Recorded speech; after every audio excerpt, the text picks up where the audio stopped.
Hello, Oracles. Here we are at the beginning of the month, so I'm going to share with you all of my dividend payouts for the month of October, as well as I'm going to add in this time what I did for my finances and my entire portfolio and all of the different things I did for the financial piece of it to be able to get myself to this point. It's a little piece I want to add to this so that I can help educate others out there to show how I went from $75,000 in debt 8 years ago to a net worth of over $200,000 today.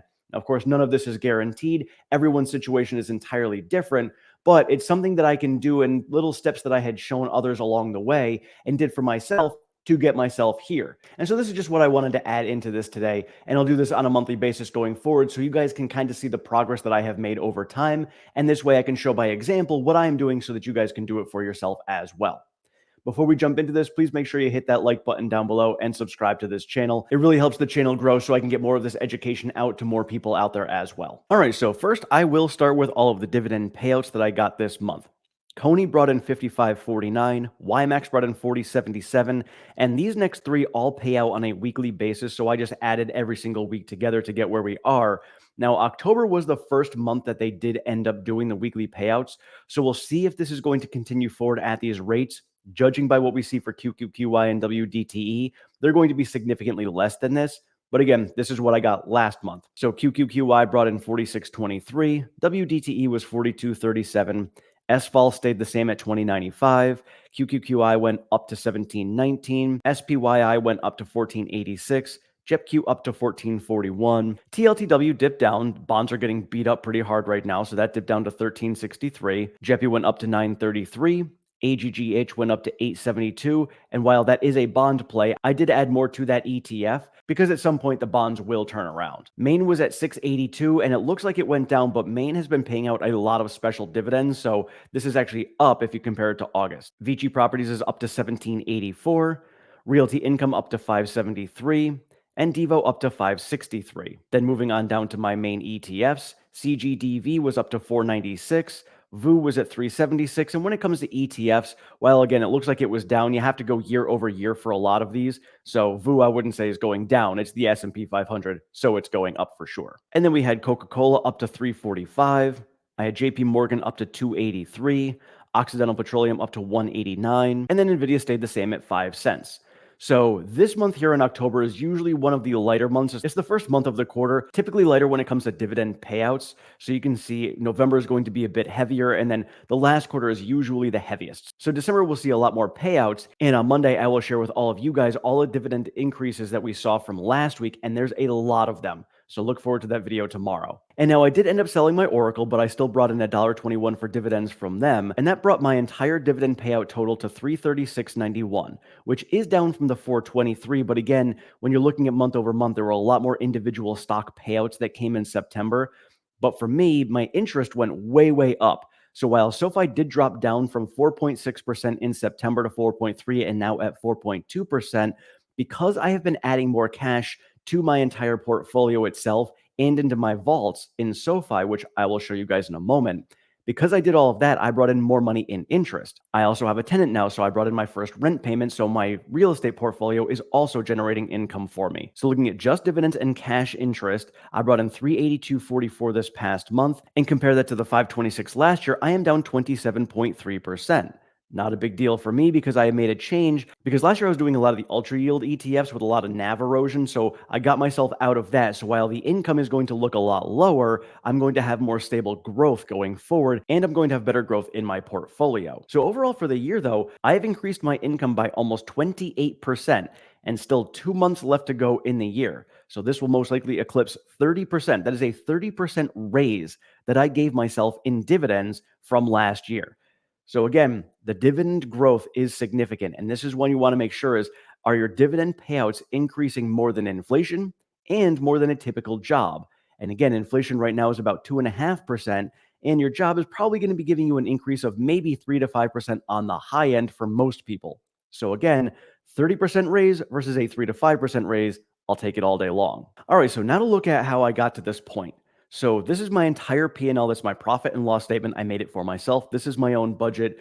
I know it's a bit complicated, but this is the knowledge I have when it comes to retail and creating an actual profit and loss statement.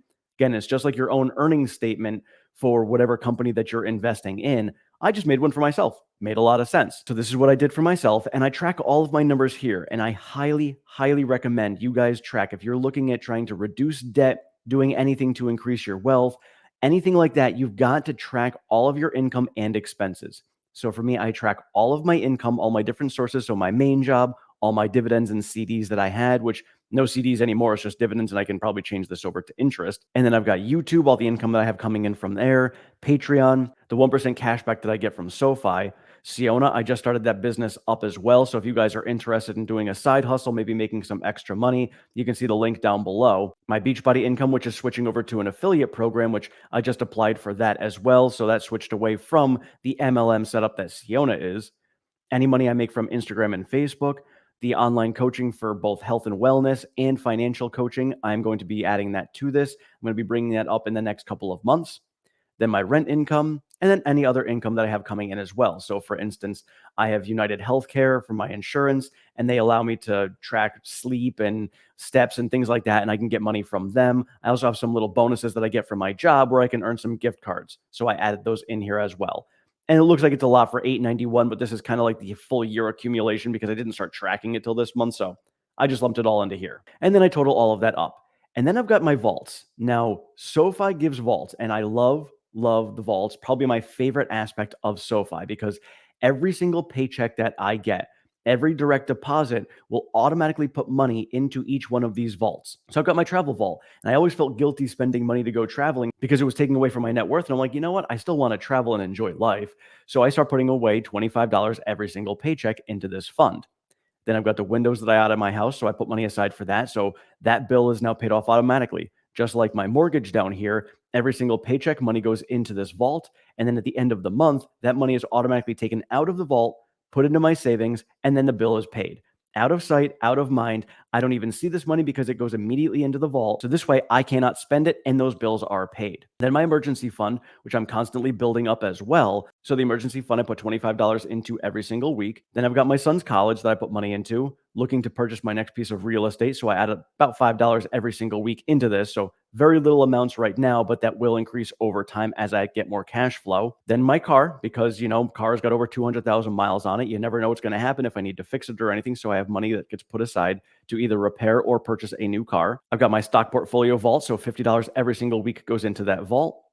Car insurance, because that's expensive, and I do need to actually increase that to more because that's going to be probably over $1,000 next year, which is insane. Then the refinance on the house. My house right now is at 6.5% interest, so I would like to get that down when the interest rates come down as well. So if I can knock that down to 5 to 5.5%, I want to have the money put aside for that. I have extra money put aside for my IRA, so at the end of the year, if I'm not topped off, I can take this money here and put it into my IRA to top it off. And then I do want to get a new kitchen. I need to add a kitchen to the addition in my house to make it two complete separate units. So I'm putting money aside for that. And again, these vaults could be anything that you guys want for yourself, money you want to save up for something, bills that you want to be able to get paid so that you don't spend money elsewhere.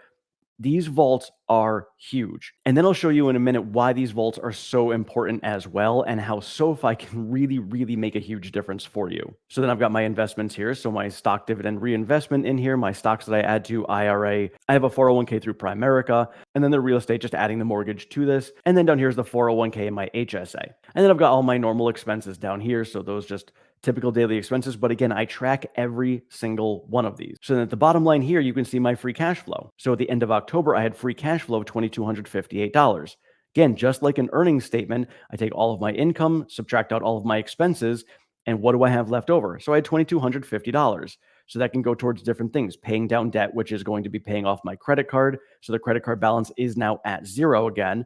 So I'm starting with a fresh slate. And it's been a few months since I've gotten to that point just because I had some expenses for the house. So now I'm back at zero again, and I can start building up that cash pile even more.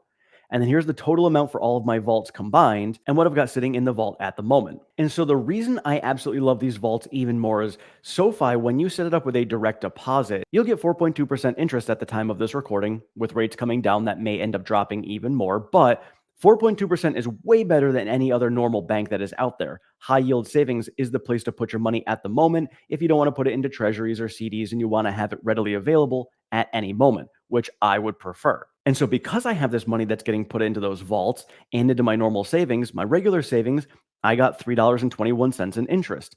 My travel vault, I got 24 cents. Windows, I got 42 cents.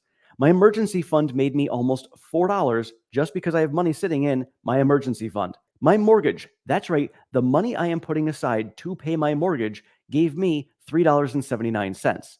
So the money that I'm using to pay my mortgage made me money. The money I have sitting aside for my son's college made me $8.76. Money I have aside for the house, I've got 13 cents. The car, 28. And it's not a lot of money, but still, it's money nonetheless. My stock portfolio brought in interest of $16.21. That's another $16 that's going to make me more interest next month, or it's money that I can put into investing or whatever I want to do. But again, it's $16 for money that's just sitting there waiting to do something. Just money sitting there made 16 bucks this last month just on the money that's sitting in my stock portfolio vault. So this is where the real game changer is. When you can start having your money make you money, that is the game changer. And then from my credit card last month, and this is normal spending, I am very, very tight with my budgets. So I only spend money that I need to spend. Every dollar that goes out is an investment in my mind. So every dollar I spend is going to be an investment in something. Now, yes, I do go out for entertainment, little things like that, but I'm keeping that to my budget or under my budget. So I budget for that so I can still have fun. But regardless, I still brought in $31 this past month to be able to pay down my credit card, or if my credit card is already paid off, which that's where I'm at right now, I could take that money and invest it. I could put it into my savings so that this money can then start making me interest, and I can make interest on this money. This is how that snowball works when it comes to your favor. And this is why I highly recommend paying down your debts, getting yourself tracking of some sort when it comes to all the income that you have coming in, all of the expenses you have coming out. You've got to see what is going on. It's just like with your nutrition. If you don't pay attention to what you're eating, you're going to start putting on weight and try to figure out why. Well, you have to really pay attention to what you're doing. You have to pay attention to what food you're putting in your mouth. You have to pay attention to what money you are spending. What are you spending your money on? A lot of people just, you don't know. And it's not usually the big things that are going to cause it. It's a lot of the little things. You maybe spend $5 here, $3 there, $2 there, $7 here. And all those little things start adding up at the end of the month. And you're like, oh crap, where did all of my money go? That's where it went. Because in your mind, in that moment, you're thinking $2 isn't all that much. $4 isn't all that much. But guess what? At the end of the month, that turns into $200. That is a lot, $200 a month. So you've really got to start paying attention to all of those little things. And that's how tracking is really going to help you. And now, if this is something you guys are interested in, I am going to be doing that financial coaching, like I've said. And you guys can take a look at the spreadsheets that I have here. I do share them with all of my members and patrons so that you guys can use them on your own. Or if you guys want to do some financial coaching with me, I'll share them with you as well. When it comes to financial coaching for me, I'm going to be doing a free 30-minute session. And my goal is not to take your money. My goal is to help you get yourself to financial freedom. So if I can share everything in 30 minutes that you would need to succeed, that's awesome. That is what I would love to see. If you want some further tracking on down the road or some further education on this, somebody just kind of monitor on a monthly or quarterly basis to say, hey, these are the things that you can tweak. This is things I can do to help you out and just to kind of keep you and hold you accountable. Then from there, I'm going to be doing something like a $30 for half an hour or $50 for an hour, which is way below what everybody else is charging, which is like $100 to $200 an hour. Total madness. I'm not looking to build my wealth off of you. I'm just looking to pay my bills. I would rather you guys keep as much money as you can to get yourself out of that, because your testimonial to me and how I've helped you succeed is way more important than me just taking your money. That's madness. So that's where I'm going to be going, but I'll give you guys more details on that. But the tracking is so important. And again, when you start learning to have your money make you money, that's when you're really going to start seeing the difference. Now, I did take Dave Ramsey's 7 baby steps and I modified for myself, and everything should be modified towards you. It's a great baseline. I loved it. That's kind of how I got myself from the point of $75,000 in debt to the $200,000 net worth that I have right now.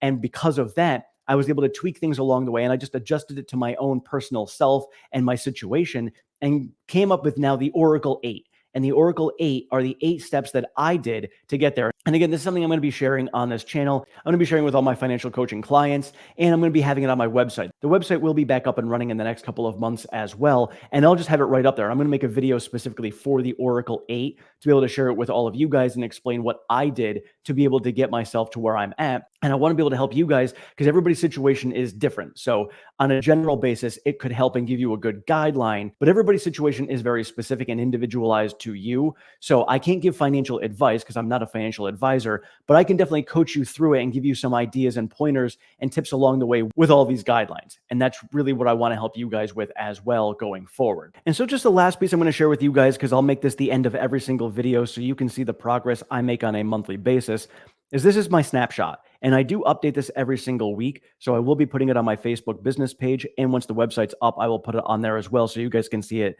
updated on a weekly basis.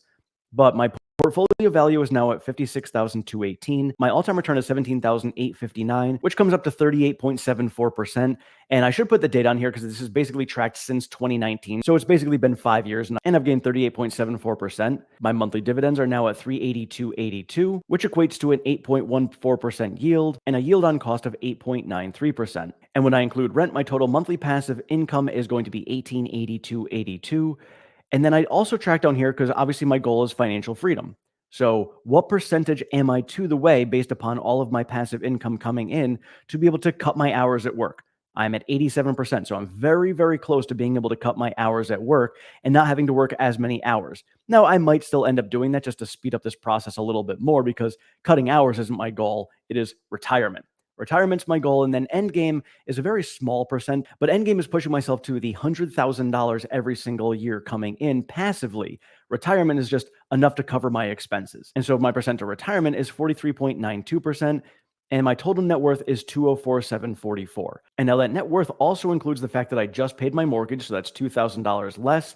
I also had my window payment go out, that's another $300, and I paid $3,000 towards my credit card. So all of that money went out, but again, I don't have those expenses anymore when it comes to the credit card. And of course, early on in the mortgage payments, a little tiny piece of that ended up going towards the equity into the house, but my net worth is still holding over $200,000. Now, a lot of it is tied to the market. So if the market does end up doing a massive pullback, my net worth will come down. But that's where this passive income comes in.